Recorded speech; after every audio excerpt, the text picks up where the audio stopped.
የቀይ ባህር ጥያቄ ከወደብ ጥያቄም በላይ ስለመሆኑ ይገለጻል። ኢትዮጵያ የቀይ ባህር መዳረሻን ለማግኘት የያዘችው ውጥን ዛሬ በከፍተኛ ሁኔታ ጎልቶ የሚሰማ ብሔራዊ አጀንዳ ሆኗል። ነገር ግን የኢትዮጵያ ታሪካዊ ጠላት ግብፅን ጨምሮ እንደ ኤርትራ ያሉ ሀገራት ለዚህ እንቅፋት ሲሆኑ እየተስተዋለ ነው። የግብፅ ሴራ ዛሬ የጀመረ ሳይሆን ቀደም ሲል እንደጠቀስነው ታሪካዊ ነው። ሁልጊዜም ከኢትዮጵያ ብሔራዊ ጥቅም ተቃራኒ በመቆም ምርጫዋ ያደረገችው ግብፅ ዛሬ ላይ ሀገራችንን ለማዳከም በውስጣችን ልዩነትን በማስፋትና በማባላት አብሮነትና አንድነታችንን በማዳከም ከጦርነትና ቀውስ እንዳንወጣ በማድረግ እየሰራች እንደሆነም ሲገለጽ ይሰማል። እናም እንደ ሀገርም ሆነ እንደ ሕዝብ ጸንቶ የካይሮን ፍላጻ ለመመከት የሚቻለው የውስጥ ችግርን በመነጋገርና ተደራድሮ በመፍታት እንደሆነ የሚገልጹ አካላት መንግስትን ጨምሮ ጦርነትና ግጭቶችን እያስቀሩ አብዛኛው ዜጋ ወደ ስራና ልማት እንዲገባ በማመቻቸትና በመደገፍ የሀገር ፍቅርና ህብረ ብሔራዊ አንድነትን ማጽናት አማራጭ የሌለው እንደሆነም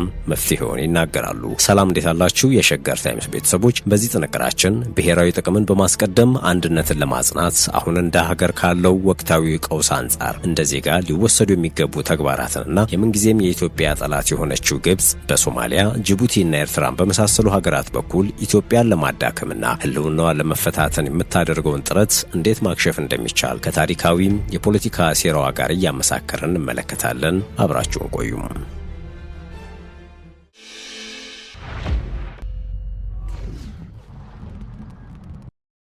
ብሔራዊ ጥቅም አጠቃላይ ሐሳቡ አንድ ሀገር ሰላሙን፣ ደህንነቱን፣ ብልጽግናውንና ቀጣይነቱን ለማረጋገጥ እንዲሁም በዓለም አቀፍ ደረጃ የሚኖረውን ተሰሚነትና ክብሩን ለማስጠበቅ ሲል የሚያስቀምጣቸው ቅድሚያ የሚሰጣቸው ጉዳዮች ናቸው። ብሔራዊ ጥቅሞች በተለያዩ መንገዶች ተገልጸው ልናገኛቸው እንችላለን። በጽሁፍ፣ በመሪዎች ንግግርና በሌሎችም ሊሆን ይችላል። ወደኛ ሀገር ስንመጣ የብሔራዊ ጥቅም ሐሳብን ህገ መንግስት ላይ ይገኛል። የውጭ ጉዳይ ፖሊሲን በሚተነትነው አንቀጽ 86 ላይ እንደሰፈረው ከዚያ ባሻገር ዘርዘር አድርጎ የሚያስቀምጠው የውጭ ጉዳይ ፖሊሲያችን ነው። ከዲፕሎማሲ ስራዎች ጋር ተያይዞ በዝርዝር ተቀምጧል። ከዚህ ባለፈ መሪዎች በተለያዩ ዓለም አቀፍና ሀገራዊ መድረኮች ላይ ከተናገሯቸው ተነስተን ብሔራዊ ጥቅም ምንድነው፣ ኢትዮጵያ በብሔራዊ ጥቅም ደረጃ ያስቀመጠቻቸው ግቦችና መርሆች ምንድናቸው የሚለውን መገንዘብ እንችላለን። በሀገራችን ከረጅም ጊዜ ጀምሮ የዘለቀው ብሔራዊ ጥቅም ሀገራዊ አንድነት ነው። ከዚህ ባሻገር የግዛት አንድነት፣ ሰላም፣ ብልጽግና፣ እድገት የመሳሰሉ ድርድር የማይደረግባቸው ናቸው። እነዚህ አጀንዳዎች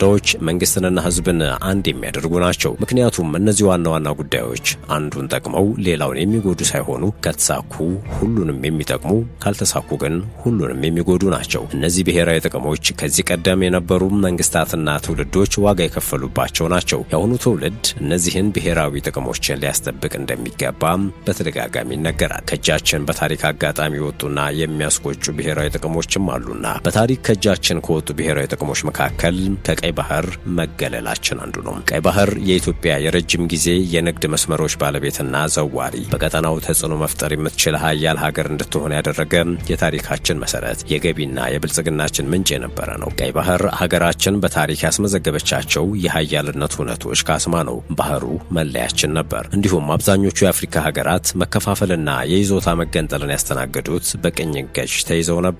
የዓለም ሀያል ሀገራት በርካታ ኪሎ ሜትሮችን አቋርጠው የጦር ሰፈር በመሰረቱበት በዚህ ቀጠና በነጻነት የኖረች ሀገር ይዞታዋ ስለምን ሊገነጠል ብሎም ከባህር ልትርቅ ቻለች በማለት ልንጠይቅ ይገባናል። ኢትዮጵያ የባህር በር ባለቤት መሆኗ እንቅልፍ የሚነሳቸው እድገቷንና በቀጠናው ያላትን ሚና አይናቸውን ሳይነቅሉ የሚመለከቱ ታሪካዊ ጠላቶች አሏት። በዚህም ስትራቴጂካዊ እቅድ በመንደፍ የባህር በር እንድናጣና ከእጃችን እንዲወጣ ተደርጓል። የኢትዮጵያ የባህር በር ባለቤትነት ጥያቄ የብሔራዊ ጥቅምን ከማስጠበቅ ባሻገር ለቀጠናዊ ደህንነት መሰረታዊ ጉዳይ ነው። ኢትዮጵያ የባህር በር ባለቤትነትን እንድታጣ የተደረገበት መንገድ ህጋዊ መሰረት የሌለው በሀገር ላይ የተፈጸመ በደል ነው። ቀይ ባህር ምዕት ዓመታትን በተሻገረ ዘመን የኢትዮጵያ የንግድና የስልጣኔ ማዕከል ሆኖ የማገልገሉን የታሪክ መዛግብትና ጸሐፍት የከተቡት የትውልዶች ሀቅ መሆኑ ይታወቃል። ከጥንት የአክሱም ዘመነ መንግስት ጀምሮ ቀይ ባህር የኢትዮጵያና ዜጎቿ የገናና ታሪክ መገለጫና የታላቅነት ሕያው ምስክር፣ የተፈጥሮ ወሰን በመሆን ጭምር ማገልገሉን የታሪክ ሰነዶች ያረጋግጣሉ። ከ1983 ዓመተ ምህረት ወዲህ የወቅቱ የኢትዮጵያ አስተዳደር ማስረጃ ባልተገኘለት አኳኋን ኢትዮጵያ ለሺህ ዓመታት ከነበረችበት የቀይ ባህር ቀጠና ውሉ በማይታወቅ የፖለቲካ ሴራ እንድትገፋ ሆኗል። የስልጣኔ መነሻ፣ የንግድ ግንኙነት ማዕከል፣ የተፈጥሯዊና ሕጋዊ ወሰን ከሆነው ቀይ ባህር የተገፋችበት የታሪክ ስብራትም በዜጎቿ ላይ የኢኮኖሚ እድገት እንቅፋትና የጂኦፖለቲካ ስጋትን ደቅኖ ቆይቷል። በአንድ ጥላ ስር የነበሩት የኢትዮጵያና የኤርትራ ህዝቦች በታሪካዊ ጠላቶች በተሸረበ ሴራ በሁለት አገርነት ስም እንዲነጣጠሉ ተደርጓል። ኤርትራ ከኢትዮጵያ የተገነጠለችበት ኢፍትሐዊና ፍርደ ገምድል ውሳኔም ኢትዮጵያን ከቀይ ባህር ቀጠና የመግፋት ታሪካዊ የፖለቲካ ሴራ ውጤት ነበረ። የኢትዮጵያ የባህር በር ባለቤትነት እንድታጣ የተደረገበት መንገድ ህጋዊ መሰረት የሌለው በሀገር ላይ የተፈጸመ በደል ነው። የኢትዮጵያ አካል የነበረው የአሰብ ወደብና አካባቢው ከአስመራ ከ500 ኪሎ ሜትር በላይ ርቀት ላይ የሚገኝ ከኢትዮጵያ ግን 60 ኪሎ ሜትር ርቀት ላይ ብቻ ያለ በቅርብ ርቀት የሚገኝ ቦታ ነው። ኢትዮጵያ የወደብን ጉዳይ በተመለከተ ብሔራዊ ጥቅሟን ለማስጠበቅ እየሄደችበት ያለው መንገድ ተገቢና ፍትሐዊ ነው የሚሉ ወገኖች እንዳሉ ሁሉ በዲፕሎማሲው ላይ የሚጠበቅብንን አልሰራንም የሚሉ አሉ። ቀይ ባህርን በጋራ ብንጠቀም ለተሻለ ትብብር በር የሚከፍት ቀይ ባህር ሰፊ ሀብት የያዘ በመሆኑ ለቀጠናው ሀገራት ሁሉ የሚበቃ ስለሆነም በጋራ መጠቀም ምንም አይነት አሻሚ ጉዳይን የማያስነሳ ስለመሆኑ ይገለጻል። ኢትዮጵያ በታላቁ የኢትዮጵያ ህዳሴ ግድብ ዙሪያ የተነሱ ጫናዎችን በመቋቋም ግድቡን አጠናቃለች። በቀጣይም የባህር በር ጥያቄ የማይመለስበት ምክንያት አይኖርም። ኢትዮጵያ የባህር በር ቢኖራት የቀጠናውን ሀገራት ህዝብ በልማት በማስተሳሰር ረገድ ውጤት ማስመዝገብ ይቻላል። ከባህር በር ጋር ተያይዞ የኢትዮጵያን እድገት የማይፈልጉ አካላት የተለያዩ ተጽዕኖችን ለማሳደር ይፈልጋሉ። ኢትዮጵያ የባህር በር የማግኘት መብቷን ሁሉም ዜጋ ሊጠይቅ ይገባል። ቀደም ባለው ጊዜ በባህር በር ጉዳይ የተፈጸመው ስህተት በአዲስ ታሪክ መታደስ አለበት። በአሁኑ ወቅት ኢትዮጵያ መውጫ ኮሪደር እፈልጋለሁ ስትል የባህር በር ብቻ ሳይሆን ህልውናዋንም ጭምር ለማስጠበቅ በማሰብ ነው። የዓለም ሀገሮች 24 ሰዓት አይናቸውን የማይነቅሉበትን ቀይ ባህርን ኢትዮጵያ በአንድ አጋጣሚ በሴራና በስህተት አጥተዋለች። ቀይ ባህር ጥንትም ቢሆን የኢትዮጵያ ይዞታ እንደነበር ይታወቃል። ቀይ ባህርን ያጣነው አላግባብ ነው። የኢትዮጵያ የባህር በር የመፈለጓ መሰረታዊ መነሻ የህልውና ጉዳይ ነው። የምትሰራውም የተነጠቀችውን ለማስመለስ እንጂ አዲስ ፍጠሩልኝ በሚል አይደለም። ኢትዮጵያውያን በአባይ ግድብ ያሳየነውን አንድነታችንን በቀይ ባህርን መድገም ካልቻልን ከዓለም ተለይተን ተዘግቶብን መኖራችን ነው። ብሔራዊ ጥቅሞቻችንን ለማስከበር ከምንገኝበት ሁለንተናዊ ችግር ለመውጣት የሀገር ውስጥ ብቻ ሳይሆን የውጭ ጫናንም መቋቋም ያስፈልጋል። ከሰላም ማጣታችን በተጨማሪም የኑሮ ውድነቱ የሀገራችንን ህዝብ በእጅጉ የፈተነው ነው። የአማራ ክልልን ጨምሮ በሀገራችን ብዙ ውስብስብ ችግሮች ገጥመዋል። እነዚህ ችግሮች በተናጠል ሳይሆን በጋራ መፍታት ካልተቻለ የአንደኛው ክልል መታመም ለሌላው ህመም ሆኖ መቀጠሉ አይቀርም። የጋራ ሀሳቤ ከሌለን ሀገርን በጋራ ማዳን አንችልም። ስለዚህ የጋራ ሀሳቤ ይዘን ለብሔራዊ ጥቅሞቻችን መረጋገጥ በአንድነት መነሳት ይኖርብናል። የውስጥ ችግሮቻችንን ለማባባስ እንደ ግብጽ ያሉም ታሪካዊ ጠላቶቻችን ጠዋት ማታ ይሰራሉ። የግብጽ የሴራ ፖለቲካ ዛሬ ጀመረ አይደለም። የግብጽ ሴራና ጫናን ለመቋቋም የውስጥ ቁርቁስን እያስቀሩ በመደማመጥና ፍትሐዊነት አንድነትን በማጠናከር የዲፕሎማሲ ተጽዕኖንና ተሰሚነትን ማሳደግ ብሎም የመከላከል አቅምን ማጎልበት እንጂ ሌላ መፍትሄ የለውም። በችግር ውስጥም ቢሆን እንኳ አባይን ለልማት መዋል የቻለው ትውልድ ላይ አይደለም። ጥንትም ቢሆን የካይሮ ፖለቲከኞች ለኢትዮጵያና ህዝቦቿ እንደማይተኙልን የሚታወቅ ነው። አንዱ የሴራ አብነት ግብጾች በአቡነ ሰላማ ተልእኮ ወቅት የፈጸሙት እንደነበር ማንሳት ይቻላል። ደጃቹቤ ገዥ በነበሩበት ጊዜ ከሀገረ ግብጽ ጳጳስ ለማስመጣት በአለቃ ሀብተ ስላሴ መሪነት ሊቃውንቶች ወደ ግብጽ ተልከው ነበር። እንደ ታሪክ ድርሳኑ ገለጻ ጳጳሱ ካመጣጣቸው ጀምሮ በሴራና በአፍራሽ ተልእኮ ላይ የተመሰረተ ጉዞ ነበራቸው። ጳውሎስ ኞኞ አጼ ቴዎድሮስ በሚለው መጽሐፉ ላይ ያወሳቸውን ነጥቦች እዚህ ላይ እንመልከት። አንደኛ፣ ገና በ25 ዓመታቸው ማለትም እድሜያቸው አይመጥንም እየተባለ ጳጳስ ሆነው ወደ ኢትዮጵያ እንዲላኩ ያደረገው። መልእክተኞቹ ባይስማሙም ከንጉሥ ተጣልቶ የተባረረው ሚስዮናዊ ኢዘንበርግ 7000 ብር ለኮፕቲክ ጳጳሱ ማባበያ ሰጥቶ በማሳመኑ ነበረ።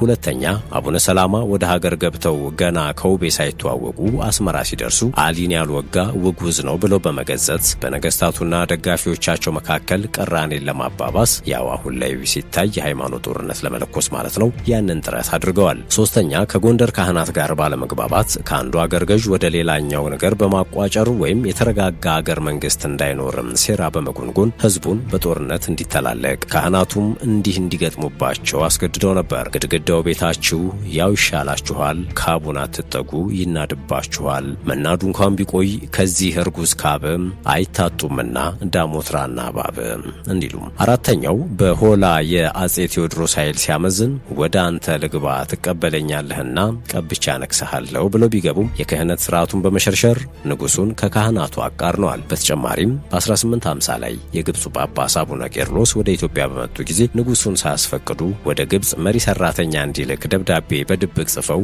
ሁለቱም ለእስር ተዳርገው ነበር። የንጉሱ ትዕዛዝ በወጉ እንዳይፈጸም ሲገዝቱ ሲፈቱ ቆይተው በኋላም ከሸዋው ንጉስ ምኒልክ ጋር ወደ አንተ ልምጣ እያሉ በድብቅ ሲጻጻፉ ተደርሶባቸው ቴዎድሮስ ከ62 ተከታዮቻቸው ጋር መቅደላ ላይ እንዳሰሯቸው በ1860 በሳምባ በሽታ ታመው ጥቅምት 15 አረፉ ይላል ታሪኩ ከገጽ 114 እስከ 111 ድረስ እንዳስቀመጠው። ከዚያ በፊት ደግሞ ዘ ክሮስ ኤንድ ዘ ሪቨር የሚለው የሃጋይ ኤርሊች መጽሐፍ እንደሚያስረዳው ሰሜን አፍሪካዊቷ ግብፅ በራሷ ባህላዊ አስተዳደር በኦቶማን ቱርክና በኋላም በእንግሊዝ ቅኝ ገዢዎች ስትተዳደር ከታሪካዊቷ ሀገራችን ጋር የተለያየ የተጽዕኖ ግንኙነት ለማድረግና በሃይማኖት መስፋፋት ስም የአባይን ሸለቆ ለመቆጣጠር ብዙ ሙከራ አድርጋለች። ከሰለሞናዊ ስርወ መንግስት መሪዎች አንዱ የሆነው ዘርዓ ያዕቆብ ለኢትዮጵያ ስትራቴጂካዊ የአውሮፓና የናይል ግንኙነት መሰረታዊ መሆኑን በማመኑ ብቻ እንዲሁም በሀገር ውስጥ የአዳል ሙስሊሞችን ሲያጠቃ በኮፕቲክ ክርስትና ጋር ግንኙነት ለመፍጠር መሞከሩ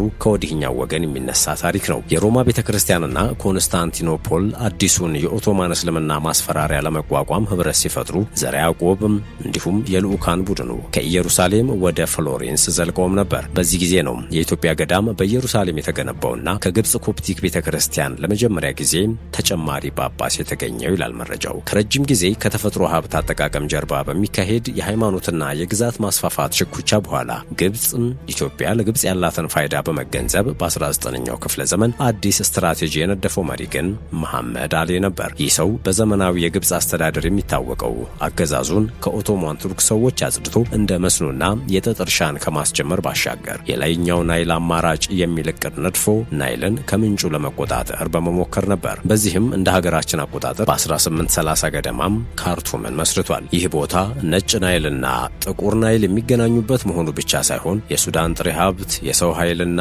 ማዕድን የግብፅን ዘመናዊነት እንደሚያስቀጥል ከማመን ባሻገር ቦታዎችን በማሰስ ግዛቱን ለማስፋፋት ተጠቅሞበታል። ሙከራው በመጪዎቹ ትውልድ ገዢዎችም ቀጥሎ በቀይ ባህር በምጽዋና በምስራቁ የሀገራችን ክፍል የግብፅ ኃይሎች እስከ መግባትና ለዓመታት መስፈር በቅተው እስልምናን ለመስፋፋትና የአባይ ሸለቆን ለመውረርም እንደ መንደርደሪያ ተጠቅሞበታል። ምንም እንኳን ወረራው የተሳካላቸው ባይሆንም በኋላ የመሐመድ አሊ የልጅ ልጅ የሆነው ዶዶቭ ኢስማኤል በተለያየ ሴራ ከሰሜን ኢትዮጵያ መሪዎች ወዳጅ ለመፍጠር ቢሞክርም በአፍሪካ የግብፅ ናይል ግዛትን የመመስረት ህልሙ ከአጼ ዮሐንስ አራተኛ ጋር አጋጅቶታል። በዚህ መካከል ነበረ ግብጾች ወደ ምስራቅ ሌላ የወረራ ጥቃት ለመክፈት የሞከሩት።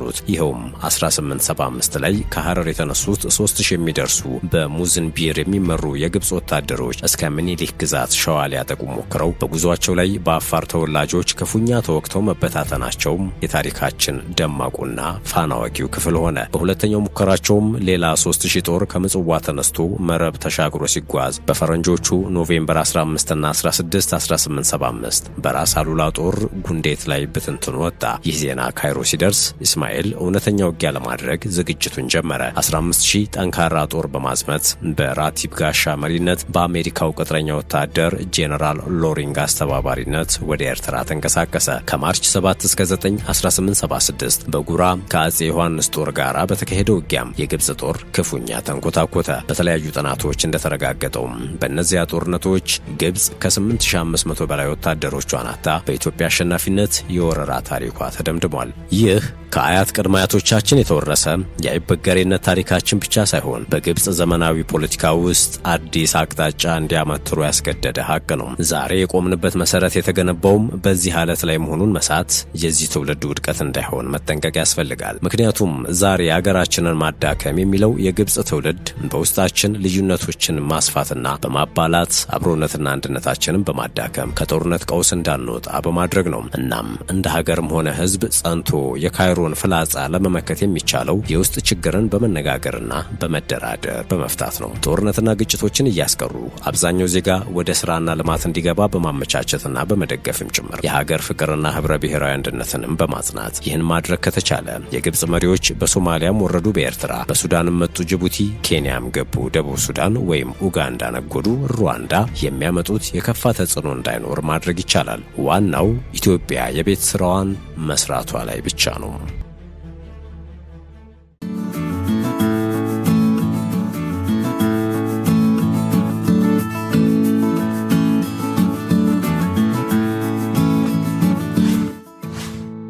ሸገር ታይምስ ሚዲያን ሰብስክራይብ በማድረግና ደወሉን በመጫን ይከተሉን።